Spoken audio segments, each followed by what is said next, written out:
Welcome back, and thank you for joining us for our final game of the day, Rampage, going toe-to-toe with 1907 Fenerbahçe. Now, drawing some parallels between the groups. Young generation, man, they started with a rough game, came out swinging in game 2. Do we expect a similar performance from Rampage versus Fenerbahçe? It very much depends on how the draft goes. I'm looking at that draft thinking if that's another Soraka, I mean, I don't know how many ships I have left to abandon because I'm jumping out as fast as I possibly can. Yeah, but your leg's still tied there. I remember pretty early in the day how vehement you were that they were going to be the team coming out number 1. I think there is the possibility that they could get a surprise upset against 1907. How quickly the opinions change. Well, on the other side, I think Fenerbahçe came out and surprised us in a very different way. They came up looking incredibly strong, taking down HKA.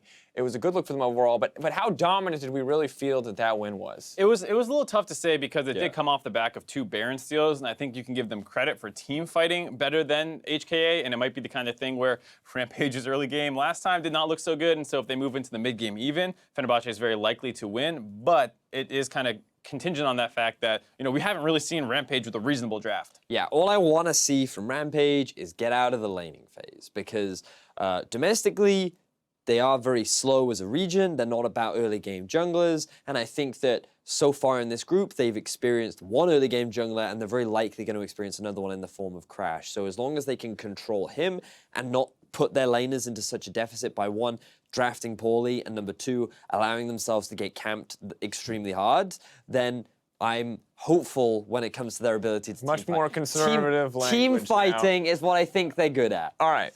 So, but the one thing I do want to bring up is that in that Fenerbahçe game, it didn't feel like a very fast, very aggressive early laning phase from either side. Now, Crash, of course, has the reputation that he can play that early aggressive style, but I don't think that really came out in the previous game. Do we kind of expect this to be slower in terms of Rampage not really being an aggressive team and Fenerbahçe with Move not being an aggressive team and also showing a little bit of that with Crash? I think that could be the case because even in their own region, they were not super aggressive in the TCL for 1907 Fenerbahçe. They did play more through their mid lane, and what happened in that game was there was an early gank by Mission that they were able to get the first kill. That was on to Frozen. They kind of slowed that early game down, as well as the fact that Padden in lane does seem like a small liability. So I don't necessarily think Fenerbahçe needs to play that slow every time. It was kind of a byproduct of that game. Yeah, and speaking of Padden during the laning phase, that's another lane with which I think you could look to try and take advantage of as well, especially given that his individual talent during the early laning phase does seem to be a weakness. I think that that can be swapped around for the side of Frozen, because I do think that individually he is a very strong player that you really have to watch out for on the side of 1907. The last point that I kind of want to hit for Rampage is that we've seen this shift where Dara has been more present on the bottom side of the map, trying to help out YutoriMoyasi. Maybe that is a good matchup. Maybe that will work out for them. Did not work out with the Soraka. But Vedius, what is your impression? Should he be looking to play more roaming, more playmaking champions and leaving YutoriMoyasi on his own? Or do you like the 2v2 lane style that they've been kind of shifting towards recently? Personally, I think that, excuse me, they looked better when Dara and Tussle were working together as a unit. But that doesn't necessarily mean that playing around your AD carry is the poor thing to do, because I think that right now with a bot-centric meta, Ardent Sensor, we saw how impactful carries have been throughout this day. It's never a wrong decision, especially when you look at YutoriMoyasi, who again, in team fights really can shine. It's just about getting him to that point, and you're not going to if you lock in things like a Soraka against a Zayat Rakan. So just please ban Rakan. Yeah, I was going to say, it does come down a lot, I think, to the support pool. For YutoriMoyasi, he's played Trist basically forever. All of his last games are on Trist, so he'll probably grab that again. Pretty independent champion that can play aggressive or kind of play more by itself while its support goes and roams around the map. The other side of this, too, is, of course, I'm wondering, are playmakers in general more valuable, or are we looking for more lane supports? Because we have seen a lot of, aggressive roams into the mid lane from supports over the last few days. It's not in every game, of course. It's not 100% prevalence, but I'm wondering, is there a better way to play bot lane right now? I personally prefer the more tanky, aggressive playmaker support. And, give me the Alistars, give me the Rakans, Braum, Thresh. Tom Kench, Thresh, any of these things. Janna, I think, works situationally. Well, we're going to find out what they opt to include. He found Rakan! As we go to the casters. Enough from you, Vedius. Thank you very much, Dracos. I am still joined by the man who wears a suit better than a deck of cards. It's Aiden, Zyrene, Moon. We're into picks and bans already. Talia, Rakan, and Cho'Gath taken away by Rampage on the blue side, and Fenerbahçe have removed Jarvan and Kalista from the pool. I like the bans that have been coming through, except the Rakan. That means if you're going to first pick the Xayah, For Yutori, then that's great. If you aren't, then it's probably Tristana. And I don't really, I don't really have too much beef with that. If you're taking Tristana and you think that's better for your AD carry than Xayah, then you don't want Fenerbahçe to go Xayah Rakan as their 1 and 2 spots. And we did see Padden go off on that Tristana earlier on, went 10-1 in his game, I do believe. It's a Draven hover here for Padden, would be a strong laning matchup into the Tristana, but instead it looks like Fenerbahçe are going to lock in their support in the form of a Lulu. I actually like Lulu as one of those happy mediums where Polymorph is just such an annoying skill, and she's just so good at allowing the lane to be a winning lane for you and get the Ardent Sensor. So I do really like that support pickup here. It depends if they're going for something like a Kog'Maw or if it ends up being more along like a Xayah. Looks like it's once again going to be Gragas for Crash in the jungle, giving him something that's relatively safe, relatively easy to coordinate with the team. We did see him struggle a couple of times with explosive casts early on in their game against Hong Kong Attitude. Rampage now probably going to go towards their support and their jungler for these next 2 picks. Yeah, the jungler gets locked in. It's the Rek'Sai here with the Sejuani Jarvan banned away and the Gragas taken early on. So the Rek'Sai, not that great in the late game. We'll see if Tussle has a good effect in the early game, because Crash already played this matchup earlier today, and he was able to get the better of the Rek'Sai. Eventually, it was a very long, drawn-out process against Godquai and the Hong Kong Attitude squad. I feel like when the Rek'Sai doesn't get to do much early game, and then it hits mid game, and she doesn't even have the flash multi-person knock-up anymore. She'll knock up the closest person to her center, and then everybody else gets pushed away. So I just feel like Rek'Sai, post 25 minutes, if it's not full AD and it hasn't been putting in work, it's a pretty bad champion to have on the roster compared to other junglers you could have, like the Gragas. And it feels like 1907 Fenerbahçe are going completely against this idea that Crash is purely an early game jungler, because he's got the Gragas. They're playing a late game bottom lane in the form of Lulu and Kog'Maw as well, something that scales up really well, and not really going for these early priority picks that perhaps we expected them to. Yeah, the Lulu was interesting. Didn't think that was too much contested. I do like the Gragas, because Gragas is considered the #1 counter to Kog'Maw, where you can put him in a different place and separate his supports from him, and Kog'Maws will usually play a little bit further forward. So I do like those pickups for 1907 Fenerbahçe right off the bat. The Galio ban, so they don't have more support here for that Kog'Maw. And Thaldrin had a good Galio game where he was able to separate the map. I feel like if you're banning the Galio, you're probably banning Shen as well. Definitely make a lot of sense. You want less protection on that AD carry. Fenerbahçe putting a lot of eggs in the Padden basket, whereas Rampage have a more rounded team composition for the time being. Really want to see Evie in that top lane, given something he can split push on, given something he can pressure on, because that is where he thrives as a player. Yeah, he is very popular in that Camille. 3 games on it in his summer season with a pretty good win rate, 2 and 3. There's the Shen ban, making sure they don't have that protection for the Kog'Maw, which once the Lulu was locked in, you can kind of see coming. Maokai does give you a lot of protection as well, a lot of zone control with that ultimate. Get the kittens out and make them chase down your opposition. Rampage looking towards mid and top for their final 2 picks. You're going to see any interesting decisions out from them here.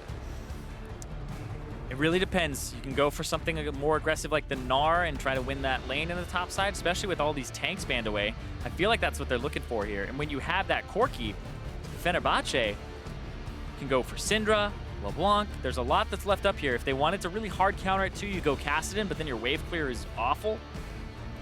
We'll see what Rampage pick in the top lane, because it's been so far the most important one. Looks like it might be the Gnar that you predicted. Gives Evie a lane that he can win as well, which is so vital for Rampage. A lot of their wins do come off the fact that Evie is strong in those 1v1 matchups on the top side of the Rift. Now I want to see wave clear from 1907 Fenerbahçe. The Syndra is what I would think would come through.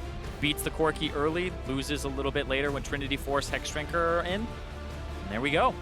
You're on form, Zyrene. Great predictions throughout the end of that draft. Any predictions for me on how these compositions are going to match up against each other? Fenerbahçe have a winning mid early, losing top, losing bot.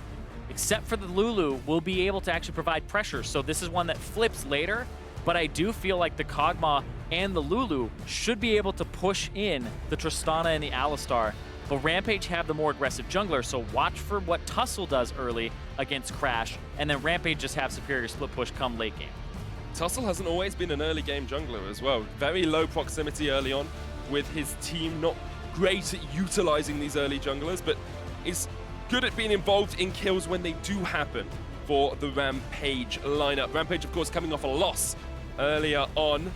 Really want to step up their game. They were almost perfect game by Hong Kong Attitude. Only a fountain dive at the end, actually giving a kill across towards the Rampage lineup. And they haven't really tasted defeat at all this season. They only lost to Detonation's Focus Me in the LJL. That's true. It's always been the LJL back and forth at the top. Detonation, Focus Me, Rampage. Every single finals keeps coming down to those two teams, the ones that have imported, that have worked on their rosters. But remember, for Rampage, they were the representatives for the LJL for Japan at MSI. They fell short, and they already started off on the wrong foot here at the 2017 World Championship. They need to pick themselves up, take down Fenerbahçe, and then you have Group D with 1-1 for every team coming into day 2. Three-way tiebreakers. I love a good draw. I am from EU after all. 1-on-1 scores are exactly my cup of tea. Seeped for about 5 minutes or so if you want to get that perfect brew on. And what Rampage are looking to do is come back from that almost perfect game earlier on. We have seen teams come back from poor performances in game 1. Young Generation, a prime example of it. Rampage will be trying to match their opponents from across the pond. Yeah, I feel like the Vedius curse might have gotten to them. No. It's awful. It is dire. Fnatic suffered. Rampage has suffered. Who is next? There's something about that man that screams Welsh Wizard to me.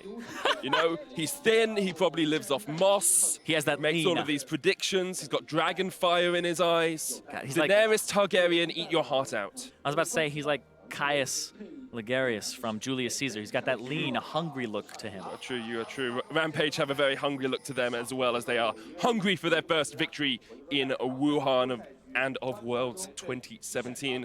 1907 Fenerbahçe trying to secure their spot at the top of that group. A surprise to some, an expectation for many others. Lots of analysts were coming into this tournament saying Fenerbahçe are the wildcard team to watch. Yes, especially from being from the Turkish region up against a team like Supermassive, and then having somebody like Thaldrin that people are very familiar with, and then bringing in imports like Frozen and Move. Overall, Fenerbahçe, we're in a region that historically has a good reputation in international tournaments, getting in through the play-in parts, but now in the emerging regions, they seem to be one of those ones that are near the top. But remember, it was the 3rd seed from the LMS, the Hong Kong Attitude, and it wasn't something that was a completely convincing game. I think the biggest takeaways from that are that Fenerbahçe ward pretty well, and still like to see more, but they ward pretty well, and that they also know what to do with their compositions and what to do against the enemy. So I want to see them handle the split push, and I want to see what they do with this Kog'Maw and the Lulu come late game. Something they do extremely well as well is when they have a gold lead, they hold on to it. They never give up. You're very unlikely to come back from behind against Fenerbahçe. Well, remember, they were up against Hong Kong Attitude, and Hong Kong Attitude was in the lead about 1,000, 2,000 gold the whole time. And then at the very end, when Fenerbahçe got a slight gold lead, they ran away with it and won the game. They did. Incredibly good at snowballing, and incredibly good at relying on their top laner as well. Thaldrin, a stalwart for this team, a veteran, and their captain as well. Has been around the block a few times in international competition. See how he is able to match up into Evie, especially since you've got a jungler who... Crash is a very reliable jungler and a very good jungler, but you wonder how much synergy he's had time to develop with this Fenerbahçe lineup, because when you're in a losing matchup in the bottom lane and in the top lane, your jungler really needs to be there to help relieve the pressure, help push out the lane. We'll have to see how Crash is able to do that in this early game. He's actually done the exact same route that he did in the first game, where he went through his jungle, went to the enemy jungle, was like, they didn't do Gromp, and then wards it up, and then looks towards that top side. Ward is placed at the right timing by Evie. So Rampage, aware of Crash's jungle pathing. He's going to go to Krugs now, get himself a juicy 10 CS, as much as rock people can be juicy, of course. It's like getting blood from a stone. Taking Krugs takes you an age on those junglers. Where's your main point of focus in this early games, Irene? As an analyst, as someone who likes to break down the game, where are you looking and saying, this is what I want to see, this is what I'm interested in? I'm always watching junglers. As a jungler myself, I'm always watching junglers, especially the one that has the more aggressive champion, like Tussle. It's really just on this guy, what can he do? Is he able to walk around wards and be informed by his team? Because right now, Crash backs, gets himself Hunter's Potion, and also gets himself the upgrade for the trackers, and that's really just what he has to do. If you can protect this Kog'Maw Lulu and also keep your top lane safe, then I feel like you've done your job as the jungler that's in the less aggressive matchup. And as I was doing research on Tussle before, I actually found it very interesting to look at his early jungle stats and how he prioritizes his jungling and his laning, because actually he doesn't tend to spend that much time around his team. 34.2% of the early game is spent in proximity with his teammates. It's a very low number, and he doesn't get that many kills early on as well. Yeah. Kills and assists at 15 minutes is 1.31. That's the lowest of any play-in jungler. However, this time he's adapted. Frozen knocks him back, Crash around the corner. Tussle is going to get knocked up with the body slam and has to flash away to keep himself safe. I don't feel like he had to flash there with Frozen having no mana, but he just does it to be completely safe, and that's actually way more pressure for Crash, who can keep going in and invading and placing wards now without much fear. And once again, it's Crash coming mid. It's what we saw in game 1. 2 early ganks mid before that 6-minute mark. Here, one relatively early one, and again, just coming back round, is against the Corki as well. Wasn't able to be too effective in game 1, but did give Frozen a little bit of a CS advantage here. Remember, it is a Corki now. Instead of with the cleanse, it's with the teleport. And Padden walks up. He's going to get jumped on. This will be a reset on the rocket jump too, I believe. That's the reset. It is. He's going to jump in again. Padden tries to jump away, gets the help pick shield. And that's Summoner's Burnt for Fenerbahçe in the bottom lane. And that was Padden going too far forward. That's 3 summoner spells, a chunked out health bar for a single summoner spell on the side of Rampage. That is a huge win for the Tristana Alistar after going all in. Padden going too far forward? I'm pretty sure I've heard of that story before. Oh man, I like to get that one out of my head real quick and just reset, but he is a large part of this late game here with the Kog'Maw. They just need to keep him afloat, and that's probably where Crash is going to have to be pulled to, because this summoner spell advantage, you could flash, pulverize, and then headbutt this Kog'Maw into your team. You have to kind of hover around this area. And those summoners are going to be down for so long. I mean, Ramune can get the package. You can see Tussle come down here, 4-man dive on a Kog'Maw and a Lulu before they hit level 6 is very effective. Crash has caught out Tussle, though. He's going to try and jump away, and once again, Crash not quite in the exact right spot with that explosive cast. Yeah, that actually probably would have been a kill because the Syndra was coming down from the mid lane, and there's no flash on the Rek'Sai from before, remember? And that's why Crash feels confident to walk into the jungle and ward this up.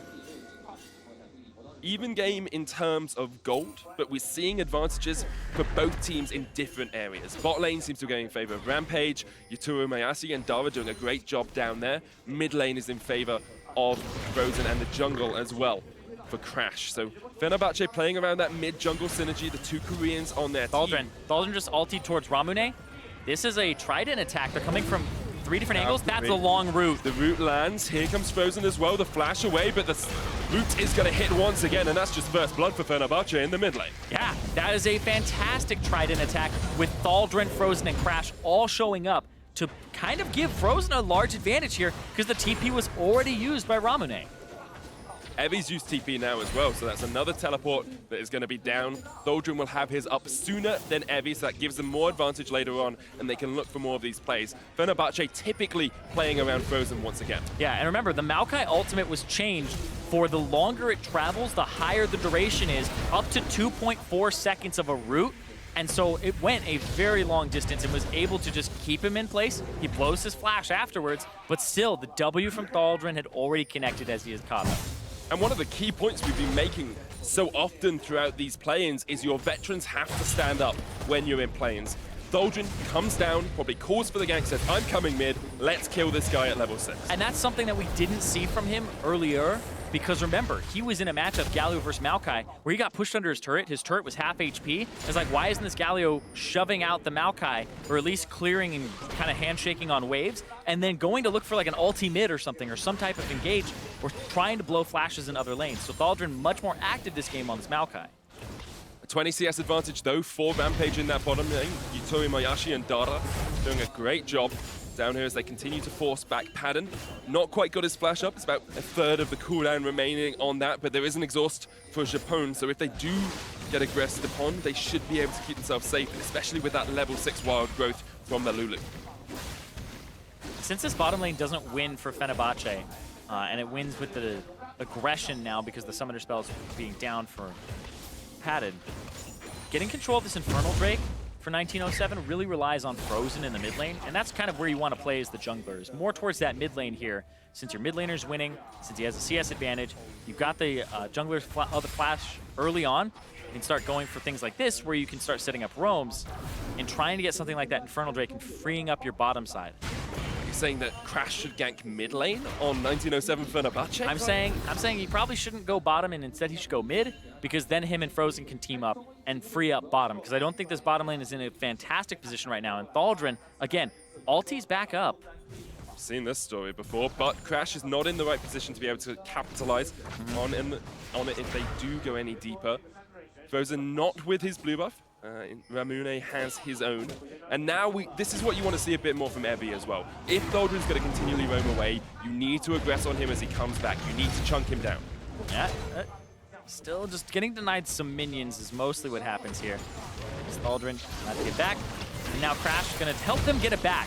So in this matchup, this is just the jungler running through the lane and just being like, all right, I let you get it back, timer, because otherwise it would have been favorable for Rampage, because they have so much gold to spend. This is the only lane that hasn't been able to back and spend their gold yet. Look at that, 3,000 gold on YutoriMoyasi, 2,500 on Padden. That's a pretty impressive amount of gold to be able to spend on your first back. Zerka's pickaxe and double dagger, just to add as much attack speed as possible. It's almost an ardent sensor for Japone, not quite able to get the combination cost of that item. Yep, nothing just yet, whereas YutoriMoyasi, we'll see what happens here with his back. Is there an argument just to rush and like an IE here? I don't think he has enough gold. He'll be able to get like the boots and like the pickaxe and the BF sword. And I guess that's just it. Doesn't have too much more on top of that. So we could have had the ward. Actually, he may have been able to afford it. I can't do maths that quickly at this time of night. Evie's going to jump away from Thaldrin up towards this top side. Thaldrin chucks a little bit of Fenerbahçe spirit out there as Evie answers with some Rampage of his own. Infernal Drake does go to Fenerbahçe, though, as they got control of the bottom lane due to the back timer of YutoriMoyasi. And now 1907 do have that early lead. Infernal Drake, a kill, about 300 gold ahead. Yeah, and I was just looking at it. Yeah, he was like 10 gold away from being able to full buy an Infinity Edge, but wanted the boots too instead. That's totally fine. It's just a preference there because he doesn't want to get chased down. Because if you don't have boots, and then you're up against a Kog'Maw that has boots and a Lulu, if you misstep, you could probably just get run down by these guys. So you don't want that to happen. You don't want this lane to kind of rubber band back on you. And so he doesn't go for the Infinity Edge, which would have left him with no boots, not even the first one. Haven't really seen Tussle utilize this Rek'Sai early on.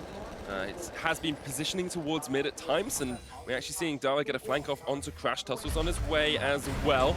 We'll look for the engage. There's a knock-up, double knock, back towards Crash, but Crash just Tussle ulti! Tussle ulti's underneath the turret. The explosive cast, the kill as well with the unleashed power. Fenerbahçe get their second kill on the board. Got pulled in by Crash there, who blew the flash and pulled him all the way under as a full HP Tussle, but then he just gets body slammed. Believe he ended up having the interrupt there on his tunnels. It looked like he was trying to get away.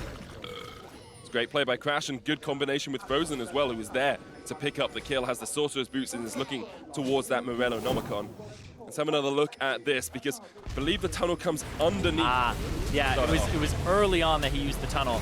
And then when he comes out, it's just the body slam after. So that's what it was. It was the body slam with the, the explosive cask, and then it was the Scatter the Weak, which made it look like he went back and then forward. Like a ping pong ball in the mid lane.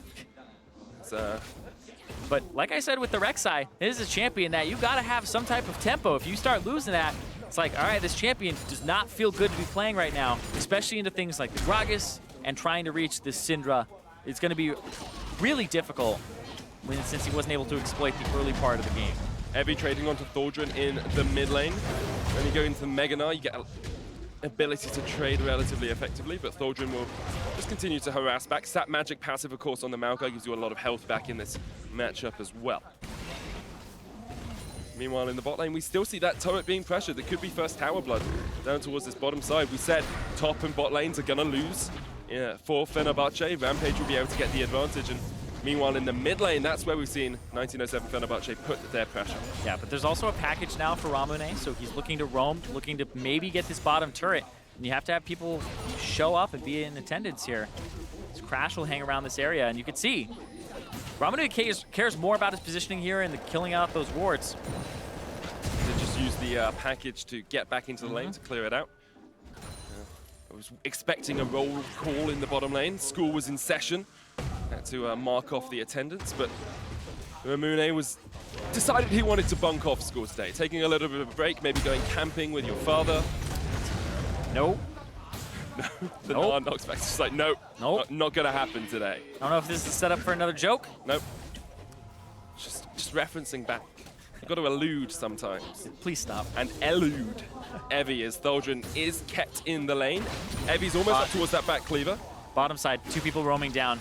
This could be a tower dive. You do have the Gragas with the body slam and the ultimate.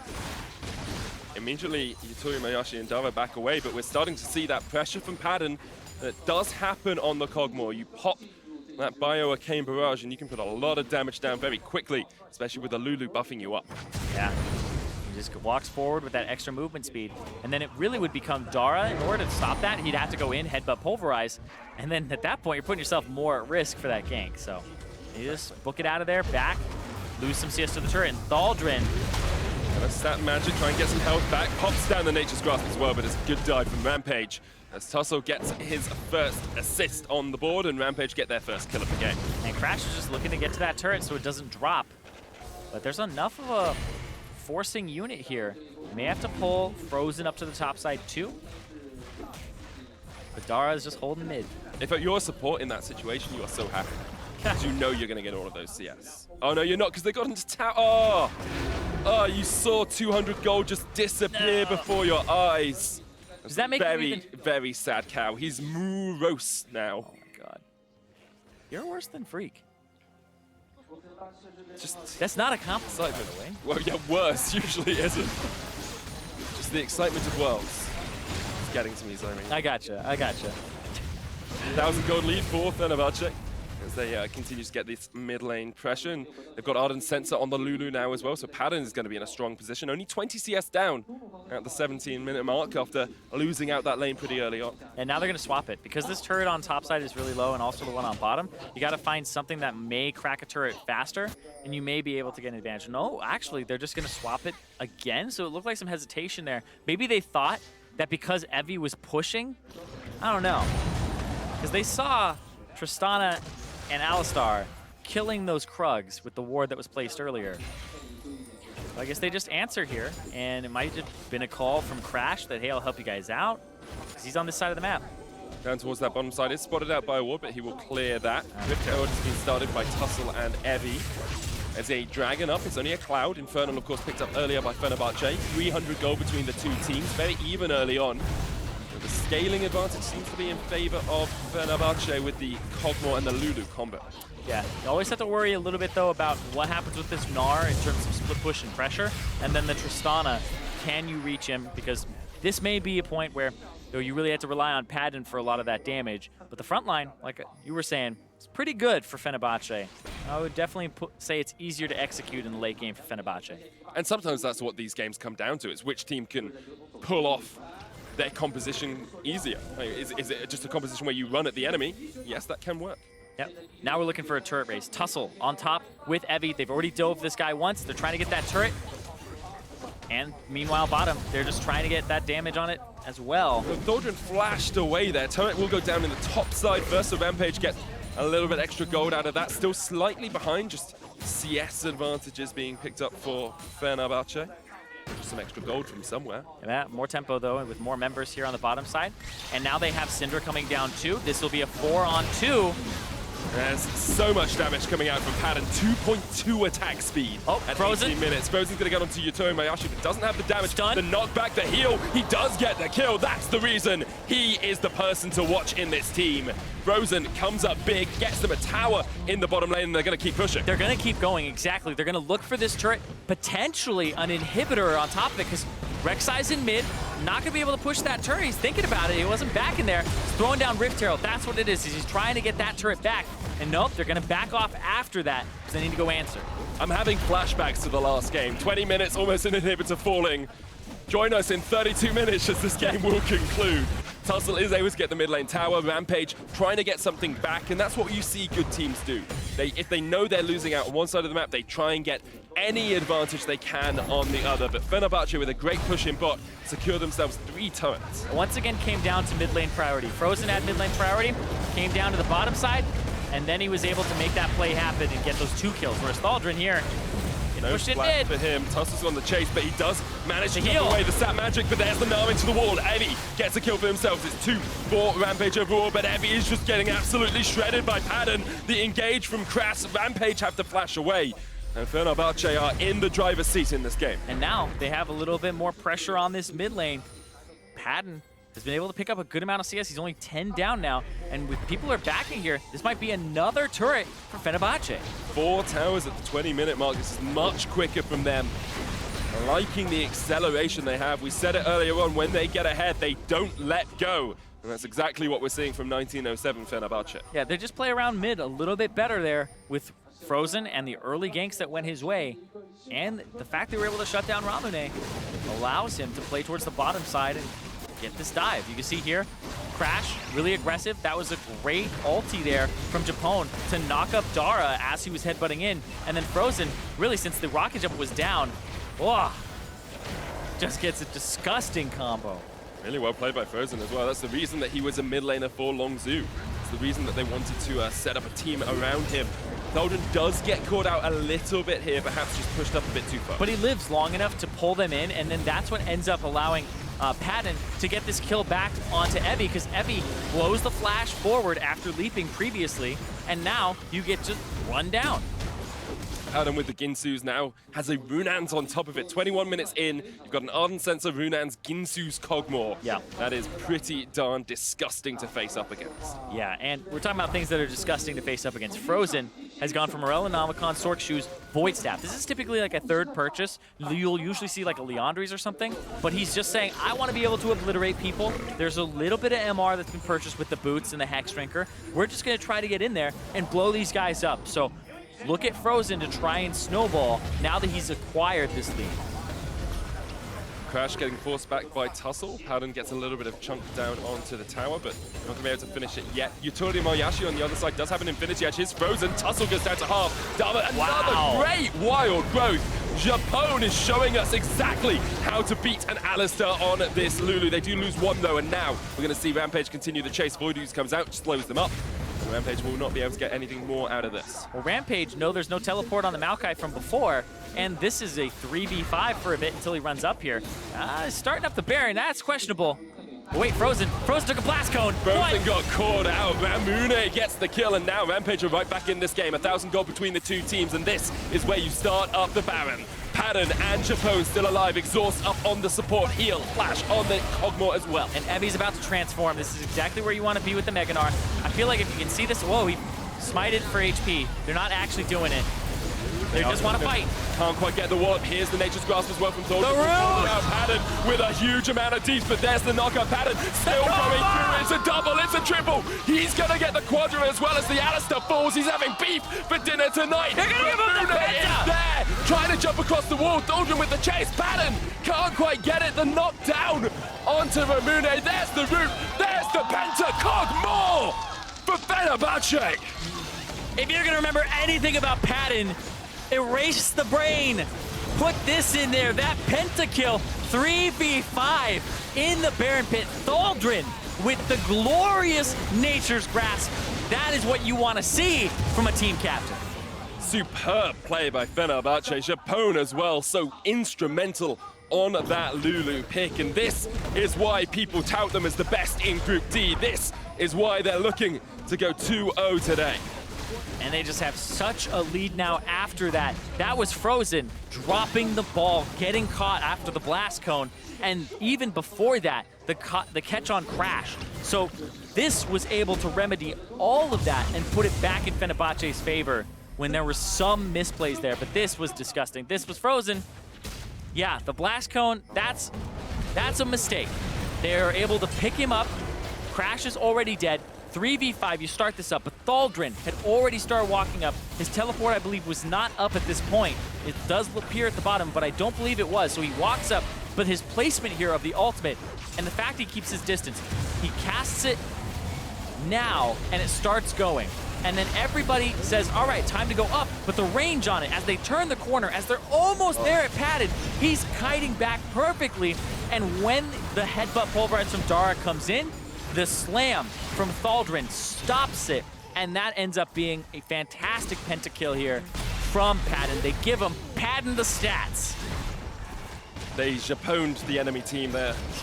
They took that penta at the end. And personally, I doubted Padden and Japone. They're now pushing for this inhibitor in the mid lane. Look at the damage in that last fight. 6,500 on a Kog'Maw. That is dirty, dirty stuff from Fenerbahçe as they look to close out this game. A 9,000 gold lead, 25 minutes in. This is more dominant than we saw Fnatic. This is more dominant than we saw Team WE. This is Fenerbahçe. Something that we missed during the replay is Frozen was able to destroy Evi, and that's what allowed them to push up that mid lane without much contest.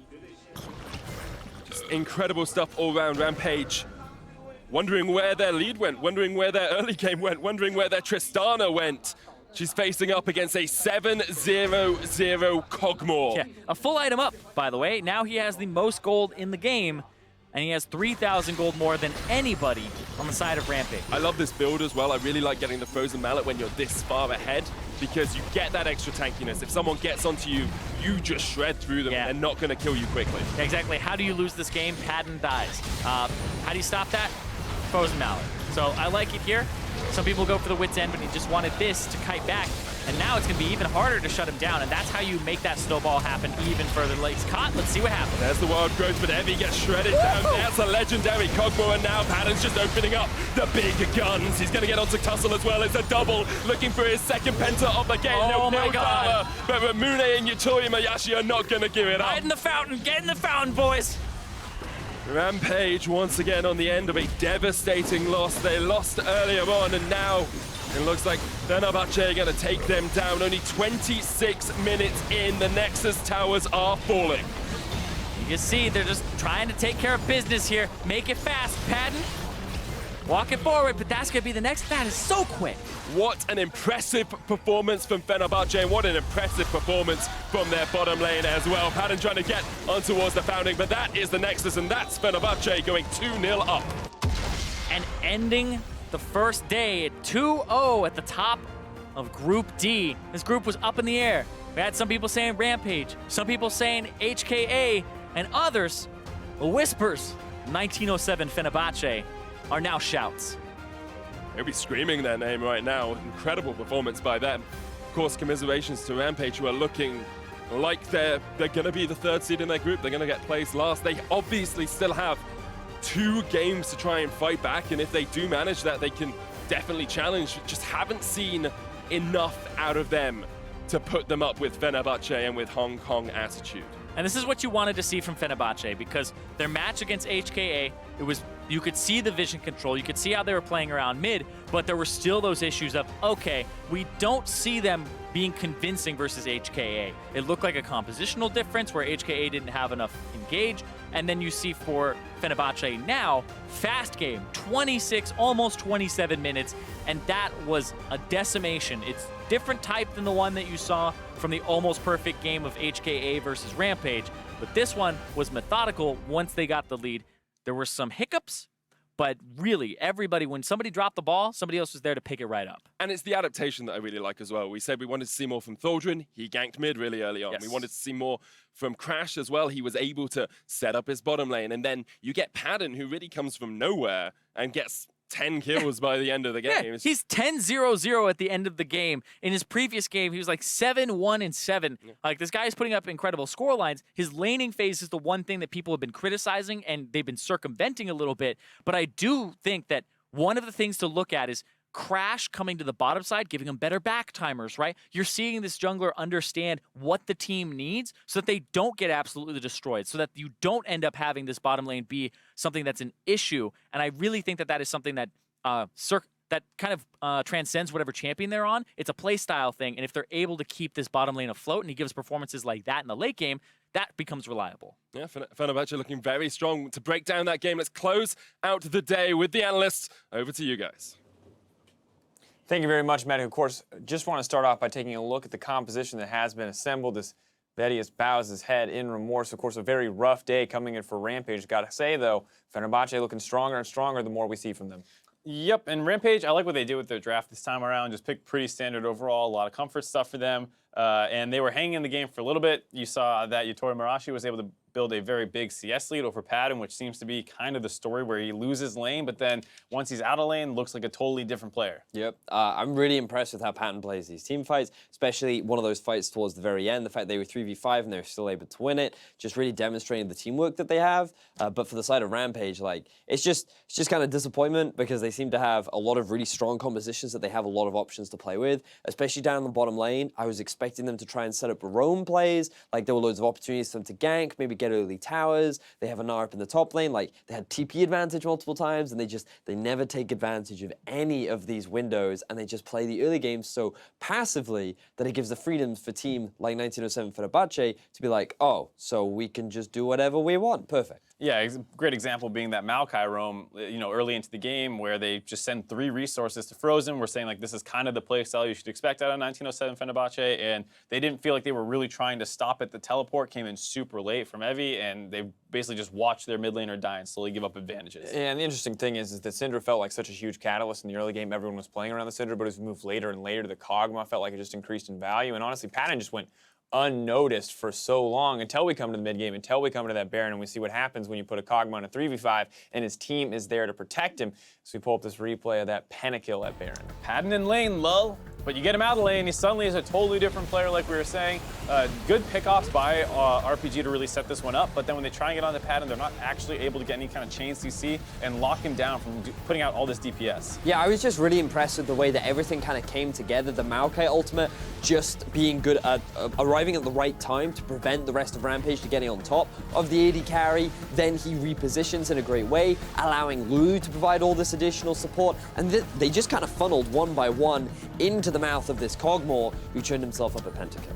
And good synergy as well, making sure they actually picked up that pentakill. A lot of effort there by the Maokai and the Lulu, locking down the Corki, making sure you get that now kind of obsolete stacking bonus because we've already hit the cap. And I think Thaldrin kind of has been one of the unsung heroes here. He has been incredibly active in roaming around the map. He's had great team fights. The Maokai ult was especially good protecting the Kog'Maw. And I feel like it's hard to look really solid on Maokai, but he definitely did make a great case this game. I think that's the big thing is he's not a standout player in the sense where you're like, oh man, Frozen just killed 2 people in the bot lane. That's sick. And like Padden's popping off in these team fights on these late game carries that his team brings them to. Thaldrin is kind of the glue that helps bring all of it together. Now that Move is out and Crash is doing a decent job subbing in, but Thaldrin's the one who goes mid early on. He's very good about moving around the map and setting his team up. Yeah, and at the end of the day, I think this is Fenerbahçe very much making a case for themselves to be the #1 seed. Of course, nothing is locked yet. They're going to have to win a few more games tomorrow if they really want to come in as that #1 seed. But to be an emerging region, to have such a dominant day, even with an emergency substitute coming in for the roster, I think we just have to keep praising Fenerbahçe for this fantastic performance. Yep, I think they're doing extremely well right now. They seem to be a very well-rounded team.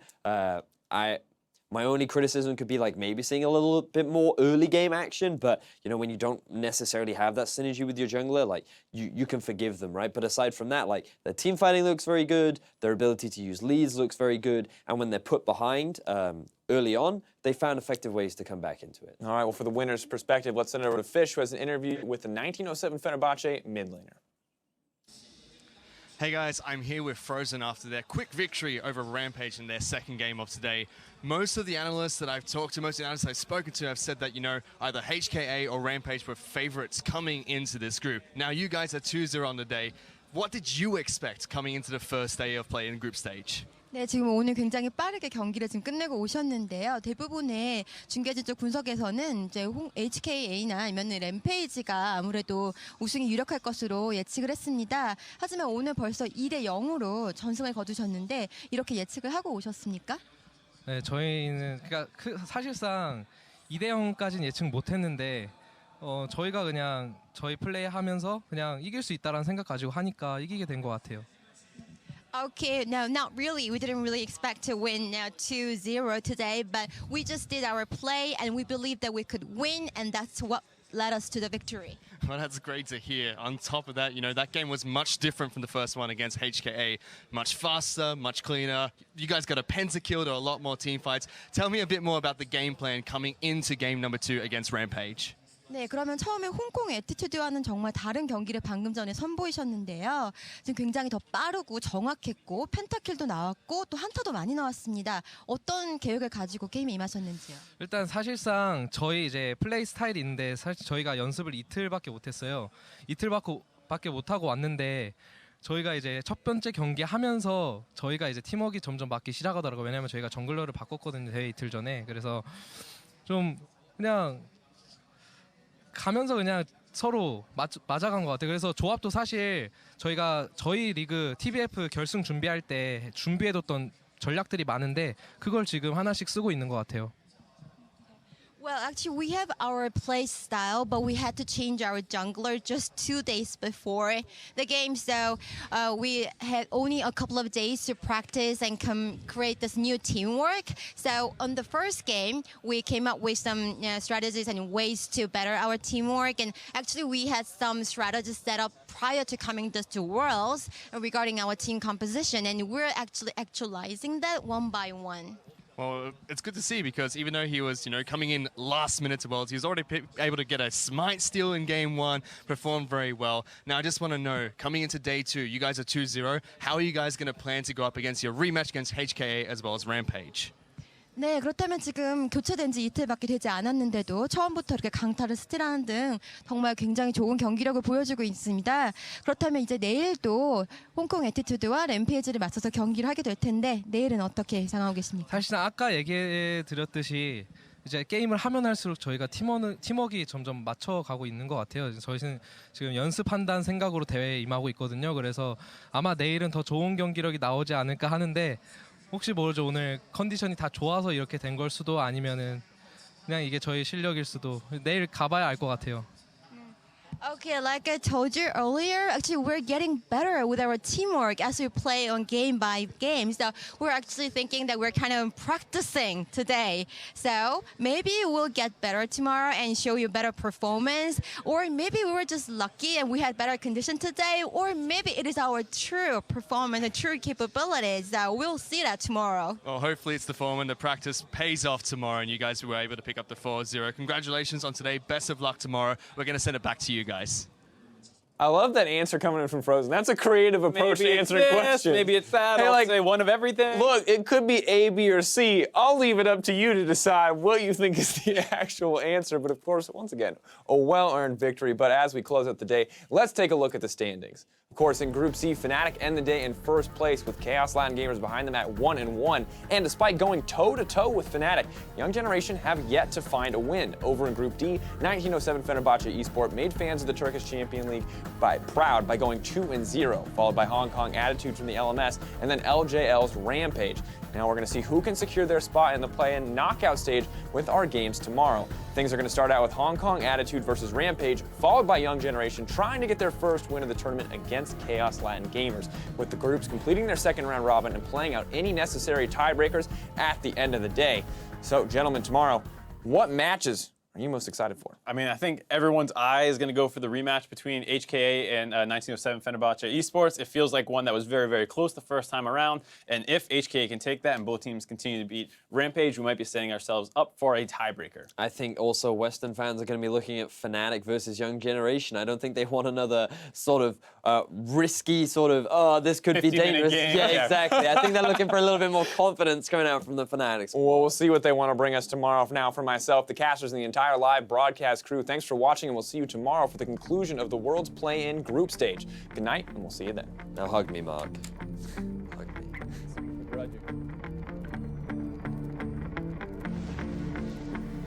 Young Generation KLG going up against each other here in this clash.